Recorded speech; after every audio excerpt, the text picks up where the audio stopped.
हाणे वाक़े अपडेट कंदा हलूं। नवाब शाह जी अदालत परवीन ॾिंद खे हिसाण बाबति केस में नओं जांच ऑफिसर मुक़ररु करे खेसि ॿीहर जांच करण जो हुकुम ॾींदे ॿुधणी 21 अप्रैल ताईं मुलतवी करे छॾी आहे। नाज़रीन अहम ख़बर अवां सां शेयर कयूं पिया।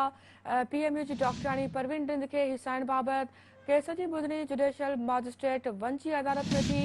ॿुधणी दौरान परवीन ॾिंद इंसाफ़ जे लाइ जुडिशियल मजिस्ट्रेट 1 जी अदालत में पहिरियों घाड़े पेश थी। ग़ुलाम मुस्तफ़ा राजपूत समेत ॿिया जवाबदार भी अदालत में पेश थिया। अदालत केस में डीएसपी टंडू आदम इश्तियाक आराई खे नओं जांच ऑफिसर मुक़ररु करे खेसि ॿीहर जांच करण जो हुकुम ॾींदे ॿुधणी 21 अप्रैल ताईं मुलतवी करे छॾी आहे।